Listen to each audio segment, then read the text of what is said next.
Hello everyone, welcome to my new vlog. আশা করছি তোমরা সবাই খুব ভালো আছো এবং সুস্থ আছো। তো এর আগের ভ্লগে তো তোমরা দেখেছিলে যে আগের দিন পিকনিক হচ্ছিল, এখানে একটা বুড়ির ঘর বানানো হয়েছিল। তো সেই বুড়ির ঘরটাই এখন পুরানো হবে। আর জানো, ভিডিওগুলি আমি কিন্তু একটা ভিডিও করিনি, আমার বোন করেছে। সকাল টাইমের যতগুলি ভিডিও ছিল, কারণ আমি ঘুমাচ্ছিলাম, আমি ঘুম থেকে উঠতেই পারিনি। ওরা ভোরবেলায় 5টার সময় এটা পুড়িয়েছে স্নান টান করে। তো তখন আমি একদমই উঠতে পারিনি, ঘুমিয়েছিলাম। তো যাই হোক, তোমরা কারা কারা বুড়ির ঘর পুড়িয়েছো অবশ্যই কিন্তু কমেন্টে জানাও। আমি যখন ছোট ছিলাম আমিও এরকম ভাবে ভোর ভোর ঘুম থেকে উঠে একদম স্নান করে তারপর বুড়ির ঘর পোড়াতাম। কি যে একটা ঠান্ডা লাগতো, কি আর বলবো। তো যাই হোক, যত বড় হয়ে যাচ্ছি তত অভ্যাসগুলিও পাল্টে যাচ্ছে, তো কিছু করার নেই। আর এখানে দেখো, সকাল সকাল আমাদের বাড়িতে রান্নাবান্না শুরু হয়ে গেছে। তার কারণ হচ্ছে আমাদের নিয়ম যে পূর্বপুরুষদের বাড়ান দেওয়া হয়। তো এটা কাদের কাদের বাড়িতে আছে এই নিয়মটা অবশ্যই কমেন্টে জানাবে।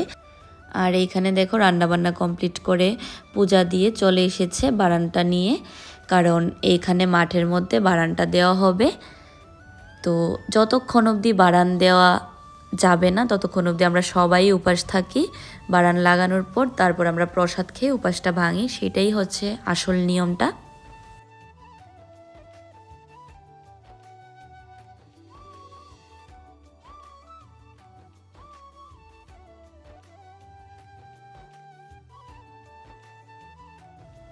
তো তারপর আমি আবার বসে পড়লাম একটু আলপনা দেওয়ার জন্য, কারণ কালকে রাত্রেবেলা আমি ফুল কমপ্লিট করতে পারিনি, একটু কাজ রয়ে গিয়েছে। তো সেটাই এখন কমপ্লিট করছি।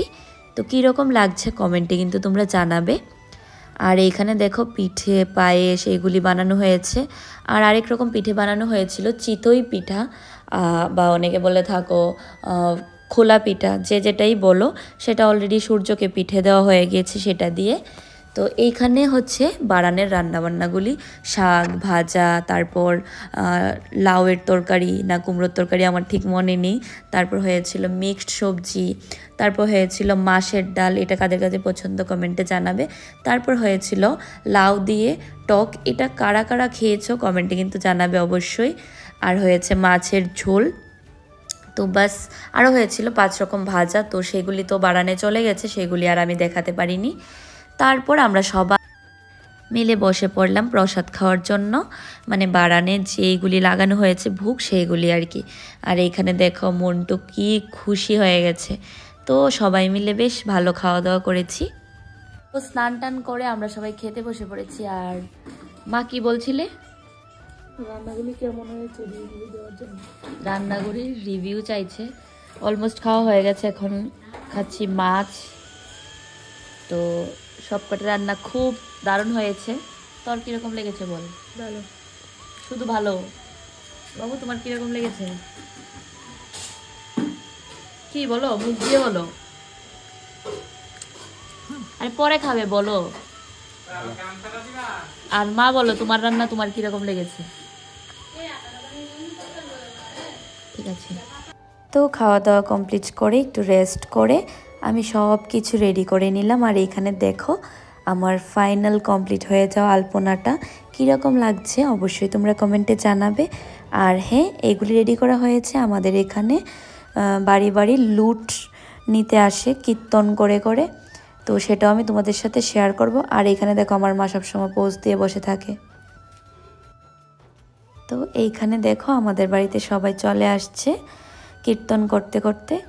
তো এখন কীর্তন করার পর তারপর দেওয়া হবে লুট।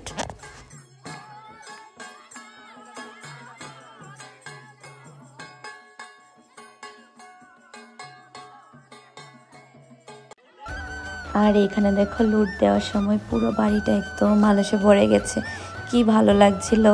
আর এই বছর জানো, আমিও লুট দিয়েছি, মানে ভীষণ মজা হয়েছে।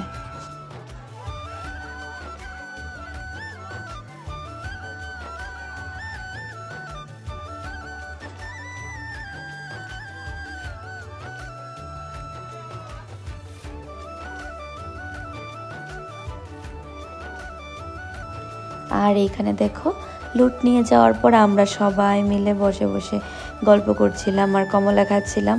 তো এইভাবে আমাদের মকর সংক্রান্তির দিনটা কাটলো। তো তোমাদের দিনটা কীরকম কাটলো অবশ্যই কমেন্টে জানাবে। আর আমার ব্লগটা যদি ভালো লেগে থাকে তাহলে অবশ্যই আমার চ্যানেলটাকে সাবস্ক্রাইব করে দেবে, আর লাইক কমেন্ট শেয়ার করতে কিন্তু একদম ভুলবে না। টাটা।